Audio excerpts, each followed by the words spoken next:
Et bienvenue dans la chaîne Mathématiques Sciences. Aujourd'hui, je vais vous présenter et expliquer une nouvelle vidéo, cette vidéo tout simplement en sciences et vie de la Terre, sur le thème numéro 3, corps humain et santé.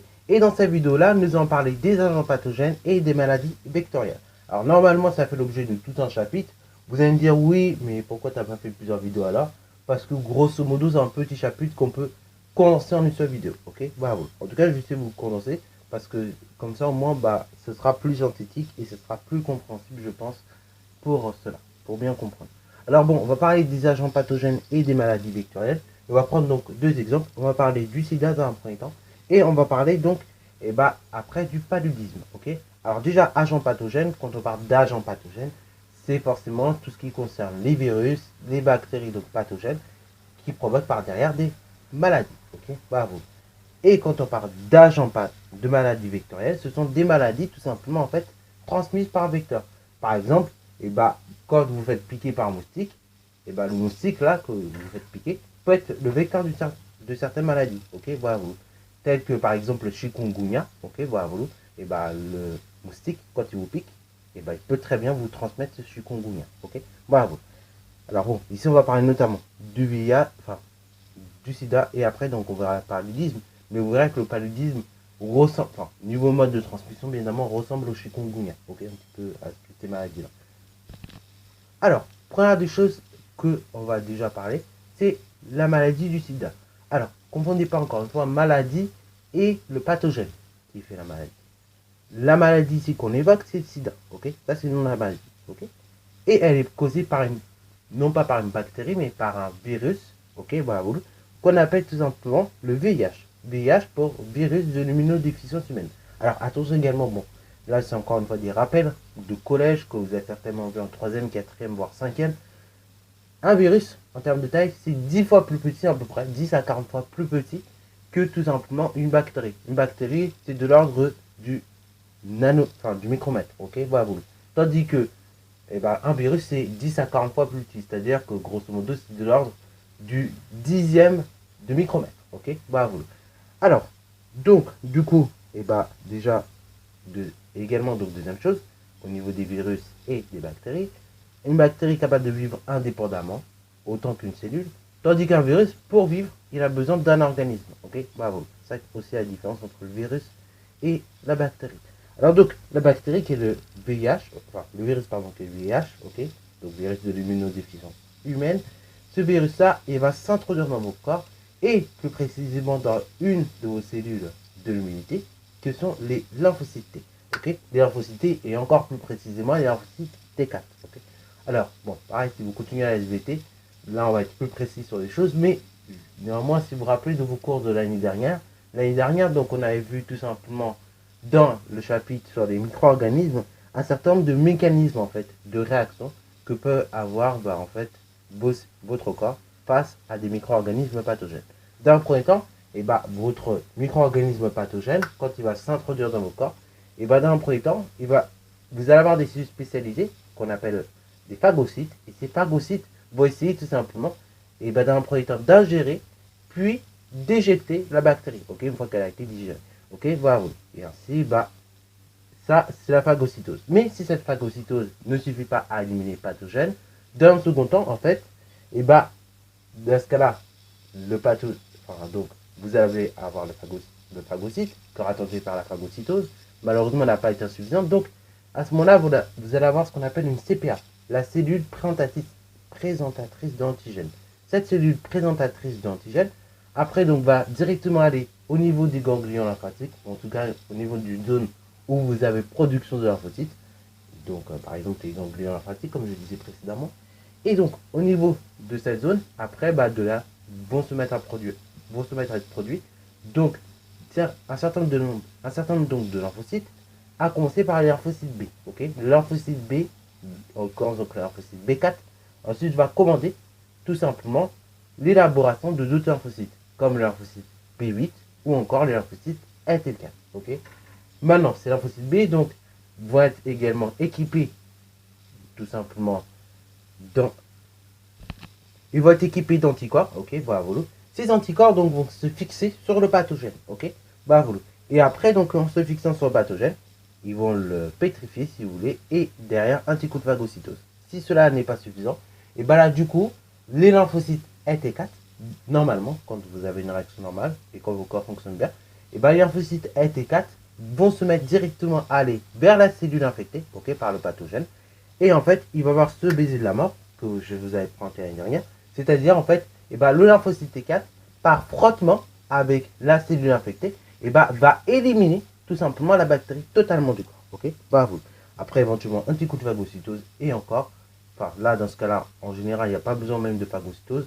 Hein, juste le baiser de la mort. Donc, en gros, le baiser entre tout simplement le lymphocyte T4 et votre cellule infectée suffit à éliminer complètement le pathogène. Ok. Alors, bien évidemment, il faut vous dire que ce genre de réaction, quand d'accord fonctionne normalement, c'est une semaine. Ok, bah vous.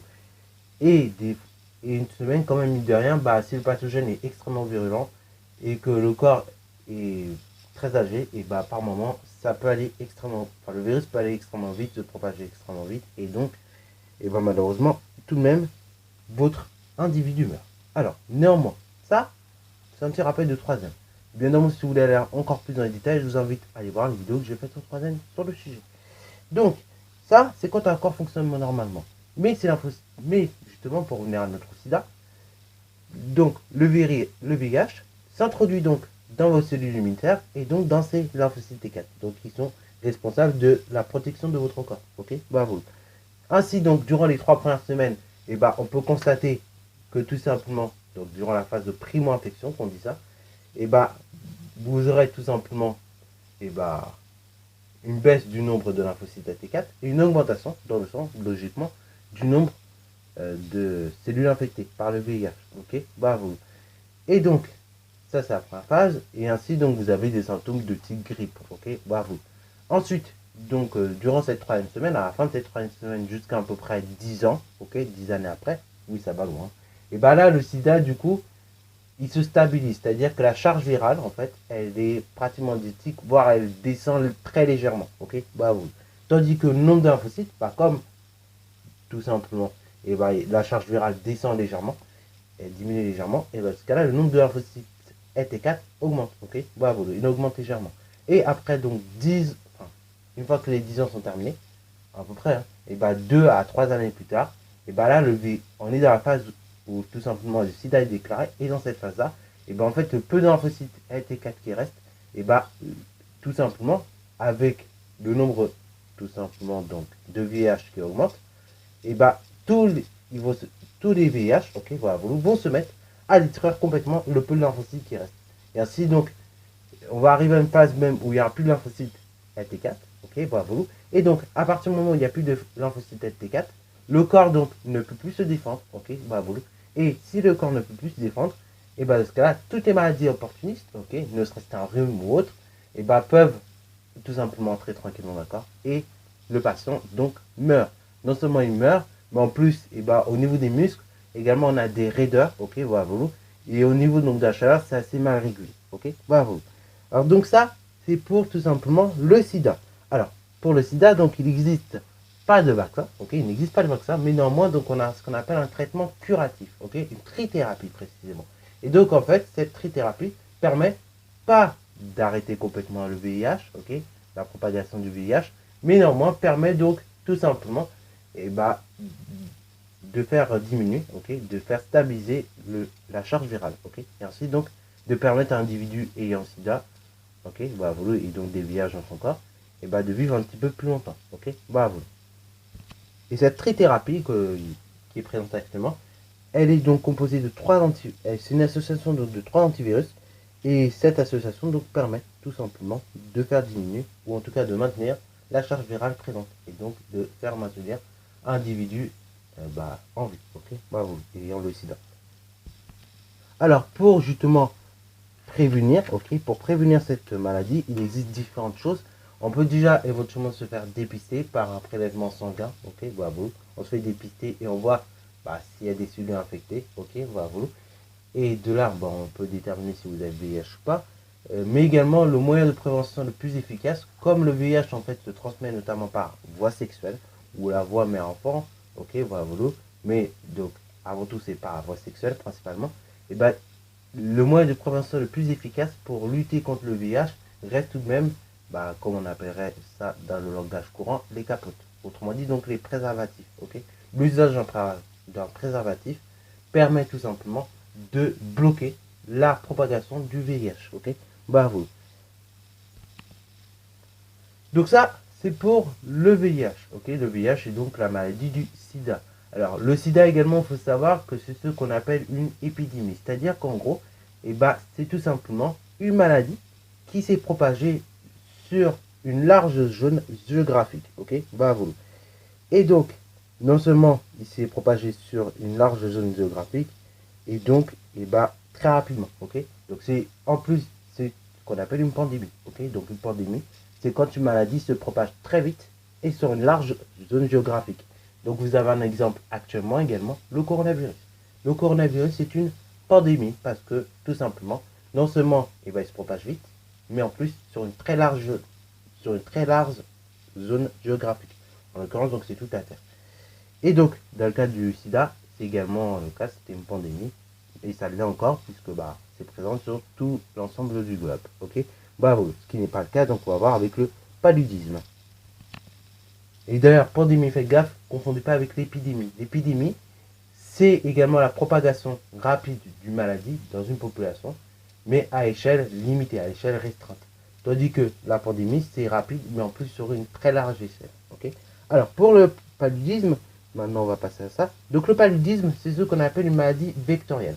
En effet, elle va se transmettre lors de piqûres de moustiques, notamment donc des moustiques femelles en fait. C'est que les femelles qui piquent tout simplement. Et donc, elle va se transmettre lors des piqûres de moustiques, notamment d'un moustique particulier qu'on appelle Anophèle. Et donc, justement, ce moustique, lorsqu'il va piquer, il va pouvoir comme ça transmettre le parasite, qui est le paludisme, voilà. Et donc, une fois que le paludisme est transmis, de là, on peut sentir des maux de tête ou tout simplement de la fatigue. Voilà, principalement. Et donc, maintenant, comme cette maladie en fait se transmet par l'intermédiaire du moustique, d'humain à humain, mais par l'intermédiaire des piqûres de moustiques, on parle d'une maladie vectorielle parce que c'est une maladie qui, tout simplement, est transmise principalement par quelque chose, par un organisme, autre que le nôtre, voilà. C'est pas une transmission directe, si vous voulez, c'est une transmission indirecte, c'est-à-dire que c'est pas d'humain à humain comme ça, c'est d'humain à humain, mais via les piqûres de moustiques, voilà. Alors, donc, pas aussi bien pour le VIH, on a des porteurs sains, pour le Covid également, on a des porteurs sains. Et des porteurs sains, donc c'est des porteurs de la maladie, mais qui n'ont aucun symptôme. Mais ils ont quand même la maladie en eux. Alors pourquoi sains? Parce qu'ils ont la maladie d'accord. Enfin, ils ont donc tout simplement. Ils ont donc le pathogène qui provoque la maladie derrière, mais juste il est présent en très faible quantité. C'est pareil pour quelqu'un qui a le coronavirus. Quand on dit qu'il est porteur sain, c'est-à-dire qu'il a le pathogène. Voilà. En revanche, par contre, heureusement pour lui, la concentration de celui-ci dans le sang n'est pas très élevée. Donc on dit qu'il est porteur sain. Et ainsi, donc, il n'a pas tous les symptômes qu'il devrait avoir. Voire il n'en a aucun. Voilà. Alors, dans le cas du paludisme, il faut savoir que c'est ce qu'on appelle une maladie endémique. Donc, comme vous pouvez voir sur la carte, c'est une maladie en fait qui va toucher principalement les régions équatoriales. Donc aussi bien Afrique, alors pas subsaharienne entièrement, mais une partie d'Afrique subsaharienne. Également donc l'Amérique, une partie de l'Amérique du Sud, il me semble, Amérique centrale, Amérique du Sud. Et donc voilà, principalement ces régions-là. Donc c'est une maladie endémique, c'est-à-dire qu'en gros c'est une maladie qui va se transmettre, voilà, à grande vitesse également, mais toujours dans les mêmes populations. Et donc durant les mêmes périodes plus ou moins. Voilà. Durant les périodes où il y a plus de moustiques, où il fait très chaud, donc dans ces zones tropicales, puisque les zones équatoriales en général c'est des zones tropicales, et là par contre, le paludisme se transmet. Et donc là, il y a quand même un risque avec justement le changement climatique qui se prolifère actuellement, c'est que toute la Terre devienne donc des zones tropicales et non plus des zones tempérées globalement. Et donc que le paludisme puisse se transmettre plus facilement. C'est-à-dire qu'en gros, les moustiques migrent vers les pays européens de plus en plus et ainsi se transmettent plus facilement le paludisme. Voilà. Et donc, pour lutter contre cette maladie, un certain nombre de solutions existent. Alors, on peut installer chez soi une hotte, voilà, ça existe. notamment dans les pays africains où ça se propage beaucoup, c'est ce qui est fait. On peut également, donc, pour limiter la transmission de la maladie, donc, éventuellement se faire dépister. Il y a des traitements également qui sont faits pour ça. Et éventuellement, donc, on peut également, dans le cas du paludisme, se faire vacciner, puisqu'il y a un vaccin contre la maladie. Ok, bravo. Et également, donc, des traitements, comme je le disais, concernant cette maladie. Alors bon, ça, le paludisme, voilà. C'est une maladie vectorielle, mais il faut savoir qu'il y en a plein d'autres. Il y a la dengue, le chikungunya, ok, la maladie de Lyme, etc. Et donc, c'est une lutte, en fait, qui se fait à l'échelle mondiale, ok, bravo. À l'échelle mondiale, donc, et bah, cette lutte, elle se fait notamment par la prévention, éventuellement la vaccination également, si on peut, et le dépistage des cas positifs, ok, bravo. Donc, sur ce, c'est la fin de cette vidéo. Je sais qu'elle est un peu longue, mais bon, je voulais englober les deux, ok, je vais vous parler des maladies vectorielles et des agents pathogènes, pour que vous ayez tout ce qu'il vous faut en main. Voilà, donc j'espère que cette vidéo t'a plu. Si c'est le cas, n'hésitez pas à la liker, commenter et bon entraînement en mathématiques et en sciences.